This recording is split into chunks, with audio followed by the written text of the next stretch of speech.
नमस्कार, मैं doctor Deepa Talreja, infertility एवं आईवीएफ स्पेशलिस्ट, मातृत्व फर्टिलिटी क्लिनिक जयपुर से।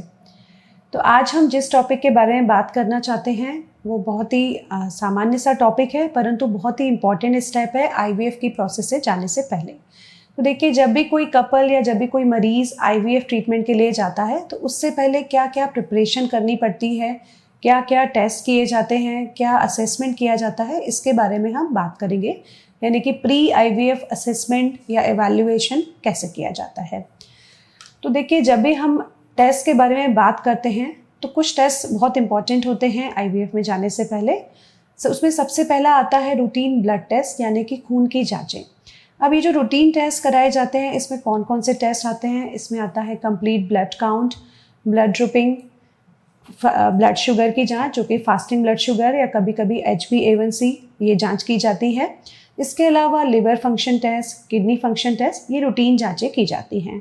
अब ये जांचें क्यों की जाती हैं? क्योंकि ये एक फ़ीमेल का फिज़िकल असेसमेंट किया जाता है, यानी कि वो फिज़िकली किसी भी ट्रीटमेंट में जाने के लिए या फिर प्रेगनेंसी के लिए वो फिज़िकली फिट है कि नहीं, ये एवैल्यूएट किया जाता है। और ये जांचें सिर्फ आईवीएफ में जाने से पहले ही ज़रूरी नहीं है, बल्कि कोई भी फीमेल जो प्रेगनेंसी के लिए प्लान कर रही है, एक तरह से प्री कंसेप्शनली उन्हें ये जांचें सभी को आवश्यक रूप से कराई जाती हैं। तो ये तो बात हो गई रूटीन ब्लड टेस्ट की। जो नेक्स्ट हमारा आता है वो होता है इन्फेक्शंस के लिए कुछ जांचें की जाती हैं, जिसमें कि HIV, hepatitis B, hepatitis C, VDRL की जांच, ये सारी जांचें की जाती हैं। और ये फीमेल के साथ साथ मेल पार्टनर की भी ये जांचें की जाती हैं। नेक्स्ट अगर हम जांच की बात करें तो आता है हमारा हार्मोनल एवैल्यूएशन। देखिए, आईवीएफ में इसका बहुत इम्पॉर्टेंट रोल है। हार्मोनल जांचों की अगर हम बात करें तो कॉमनली की जाने वाली जांचें यानी कि थायराइड की जांच, प्रोलैक्टिन की जांच बहुत इंपॉर्टेंट होती है, क्योंकि ये दोनों ऐसे हार्मोन्स हैं, अगर इनके लेवल्स डिरेंज्ड हैं, अगर इन जांचों में कोई परेशानी आती है और उन्हें नहीं ठीक किया जाए तो ये हमारे ट्रीटमेंट पे भी और साथ ही साथ कंसेप्शन पे भी, प्रेगनेंसी पे भी असर डाल सकते हैं। तो ये तो हो गई रूटीन हार्मोन्स की जांचें। जब हम आईवीएफ की स्पेशली बात करते हैं तब कुछ हार्मोन्स और इम्पॉर्टेंट रोल प्ले करते हैं, जिसमें एक हार्मोन आता है AMH यानी कि एंटी मुलेरियन हार्मोन, जिसके बारे में मैं पहले डिटेल में भी बात कर चुकी हूँ। तो बेसिकली ये हार्मोन कराने का हमारा उद्देश्य यहाँ पर होता है कि एक फ़ीमेल का ओवेरियन रिजर्व जो होता है, यानी कि उसकी अंडे बनाने की क्षमता कितनी है, जिससे हम उसके रिप्रोडक्टिव पोटेंशियल का अंदाज़ा लगाते हैं। तो इसीलिए ये ब्लड टेस्ट आईवीएफ में जाने से पहले नॉर्मली कराया ही जाता है, क्योंकि ये एक इम्पॉर्टेंट असेसमेंट का पार्ट होता है। जब हम ओवेरियन रिजर्व की बात करते हैं तो सिर्फ हार्मोन ही नहीं, हम अल्ट्रासोनोग्राफी के माध्यम से एंट्रल फॉलिकल काउंट भी चेक करते हैं, जिसके बारे में मैं आगे आपको बताऊंगी। ये तो हो गई एक हार्मोन यानी कि एंटी मुलेरियन हार्मोन AMH की बात हो गई। इसके बाद कुछ और हार्मोनल टेस्ट कराए जाते हैं, जो कि जैसे कि सीरम FSH, LH और सीरम एस्ट्रेडियोल, सीरम E2 टेस्ट कराया जाता है। ये जो 3 टेस्ट होते हैं ये पर्टिकुलरली जो फीमेल के पीरियड्स के सेकंड या थर्ड डे ही कराए जाते हैं। हालांकि जो AMH टेस्ट होता है वो irrespective of the days of cycle, यानी कि पूरी मेंस्ट्रुअल साइकिल में कभी भी कराया जा सकता है। तो ये तो बात हो गई हार्मोनल टेस्ट की। जो नेक्स्ट हमारी जांच होती है, जिसका एक बहुत इंपॉर्टेंट रोल होता है, वो होता है सोनोग्राफी, जो कि मेनली ट्रांसवेजाइनल सोनोग्राफी की जाती है। अब ट्रांसवेजाइनल सोनोग्राफी में हम क्या असेस करते हैं? सबसे पहले तो एक रूटीन बेसलाइन स्कैन किया जाता है, जो यूजुअली पोस्ट मेंस्ट्रुअल फेज में किया जाता है, यानी कि पीरियड्स के बाद किया जाता है। अब यहाँ पे हमें क्या क्या चेक करना होता है? हमें यहाँ पर सबसे पहले जो फीमेल की बच्चेदानी है यानी कि यूट्रस है वो नॉर्मल है कि नहीं, साइज़ में, शेप में, कोई उसमें कोई पैथोलॉजी तो नहीं है, कोई गांठ तो नहीं है, कोई फाइब्रोइड्स, पॉलिप्स, इस तरह का कोई इशू तो नहीं है। साथ ही साथ कोई और हार्मोनल उसमें चेंजेस तो नहीं है, जैसे कभी कभी कुछ महिलाओं में एडिनोमायोसिस की समस्या पाई जाती है। ये असेसमेंट किया जाता है यूट्रस का। इसके साथ ही जो ओवरीज हैं, जो अंडेदानी हैं, उनको इवैल्यूएट किया जाता है, यानी कि उनका साइज़ क्या है, उनका वॉल्यूम क्या है, उनमें कोई गांठ तो नहीं है, कोई सिस्ट की समस्या तो नहीं है। और एक इम्पॉर्टेंट होता है जो कि है एंट्रल फॉलिकल काउंट, जैसे कि मैंने आपको बताया, जो कि आईवीएफ में जाने से पहले ओवेरियन रिजर्व का जो असेसमेंट होता है उसका एक इम्पॉर्टेंट स्टेप होता है। तो अगर मैं इन ब्रीफ बात करूं कि हम ये ओवेरियन रिजर्व की बात क्यों कर रहे हैं, क्योंकि जब भी आपके डॉक्टर आपको आईवीएफ के लिए प्लान करते हैं, आपको जो भी इंजेक्शन का डोज दिया जाता है वो कुछ फैक्टर्स के ऊपर डिसाइड करते हैं। और उसमें एक इम्पॉर्टेंट फैक्टर होता है आपका ओवेरियन रिजर्व क्या है, उसके अकॉर्डिंग आपको इंजेक्शंस का डोज डिसाइड किया जाता है। साथ ही साथ आपकी जो सक्सेस रेट होती है आईवीएफ की, वो काफ़ी कुछ आपकी जो ओवेरियन रिजर्व है उस पर भी निर्भर करती है। तो ये तो हो गया बेसलाइन सोनोग्राफी। इसमें हमने यूट्रस, ओवरीज के साथ साथ कुछ और भी हमें जो चीज़ें होती हैं वो असेस करनी होती है, जैसे कि फेलोपियन ट्यूब्स जो होती हैं वो जनरली हमें सोनोग्राफी पे नहीं दिखाई देती हैं, परंतु अगर उनमें कोई पैथोलॉजी है, जैसे कि कभी कभी पानी भरा हुआ है ट्यूब में, जैसे कि हाइड्रोसेल्पिंग्स कहते हैं, या फिर कोई इन्फेक्शन है, तो इस तरह से इन सब चीज़ों को भी सोनोग्राफी में आइडेंटिफाई किया जा सकता है।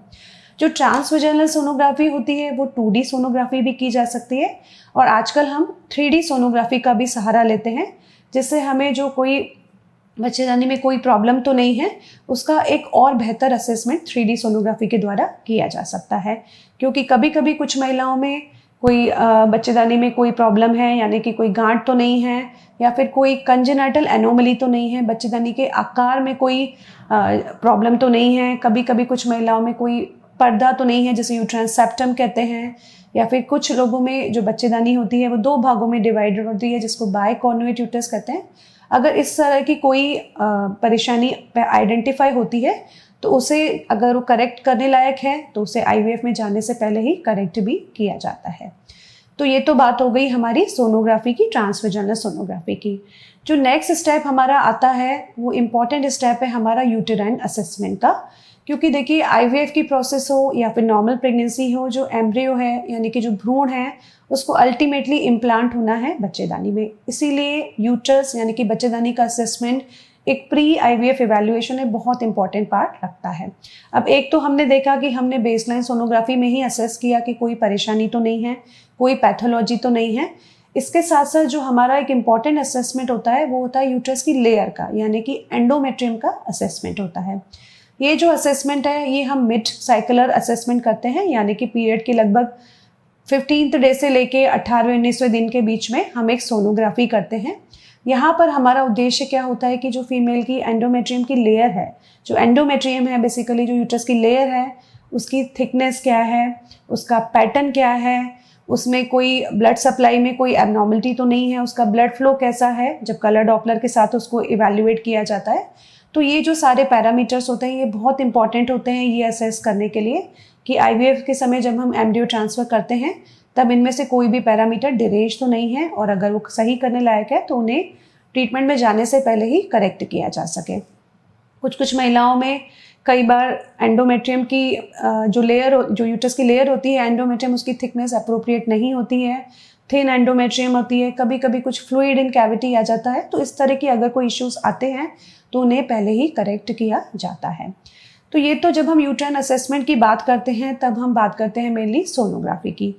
परंतु कभी कभी कुछ केसेस में, जैसे कि मैंने बताया, अगर असेसमेंट के दौरान हमें कुछ प्रॉब्लम्स आइडेंटिफाई होती हैं, जैसे कि अगर यूटेराइन पॉलिप है या फिर कोई छोटा फाइब्रॉइड उसमें आ गया है, या फिर कभी कभी कुछ महिलाओं में जिनकी लेयर हमेशा थिन रहती है, कहीं डाउट होता है कि कोई एडेशंस तो नहीं बने हैं, जैसे नॉर्मल लैंग्वेज में बोलते हैं बच्चेदानी में कोई जाले तो नहीं बन गए हैं, तो ऐसी कंडीशंस को रूल आउट करने के लिए कभी कभी हम बच्चेदानी में दूरबीन भी डालते हैं, जैसे हिस्ट्रोस्कोपी की जांच की जाती है। ये हिस्ट्रोस्कोपी की जांच में जो यूटेराइन की कैविटी है, जो बच्चेदानी है, उसका इवैल्यूएशन जो किया जाता है वो एक अंडर एनेस्थीसिया किया जाता है, और इस प्रक्रिया में हमें डिटेल्ड उसका आइडेंटिफाई होता है जो हमें बच्चेदानी की लेयर कैसी है, कोई इन्फेक्शन तो नहीं है, और साथ ही साथ अगर कोई पैथोलॉजी है जैसे कि पॉलिप है, फाइब्रॉइड है, तो उनको साथ ही साथ करेक्ट भी किया जाता है। यहाँ पर मैं एक बात बताना चाहती हूँ कि हिस्ट्रोस्कोपी हम सभी मरीजों में नहीं करते हैं, परंतु कभी कभी कुछ केसेस में हिस्ट्रोस्कोपी बहुत इंपॉर्टेंट रोल प्ले करती है, क्योंकि कभी कभी कुछ बारीक बारीक चीज़ें होती हैं जो हमें सोनोग्राफी पे आइडेंटिफाई नहीं हो पाती, परंतु हिस्ट्रोस्कोपी एक प्रॉपर उनका इन डेप्थ हमें आइडिया दे देता है। तो ये तो बात हो गई यूटेराइन असेसमेंट की, जो कि आईवीएफ में जाने से पहले एक बहुत ही इम्पॉर्टेंट स्टेप है इवैल्यूएशन का। नेक्स्ट जो हमारा आता है टेस्ट वो होता है मेल पार्टनर का इवैल्यूएशन, जिसमें सबसे इम्पॉर्टेंट रोल आता है सीमेन एनालिसिस का। सीमेन एनालिसिस जब हम मेल पार्टनर की करते हैं तो हमें कई सारी डिटेल्स उसमें देखनी पड़ती हैं, यानी कि स्पर्म काउंट क्या है, मोटिलिटी क्या है, मॉर्फोलॉजी क्या है, इसके अलावा कुछ और चीज़ें जैसे कि कोई इन्फेक्शन तो नहीं है। अगर किसी तरह का इन्फेक्शन है तो उसे आईवीएफ में जाने से पहले ट्रीट किया जाए, या फिर अगर काउंट, मोटिलिटी या मॉर्फोलॉजी में कोई इशू है तो उसके अकॉर्डिंग जो मेल पार्टनर है, अगर कोई ट्रीटेबल कॉज है तो उन्हें ट्रीट किया जाए, जिससे कि आईवीएफ में जाने से पहले हम इन सारी प्रॉब्लम्स को दूर कर सकें।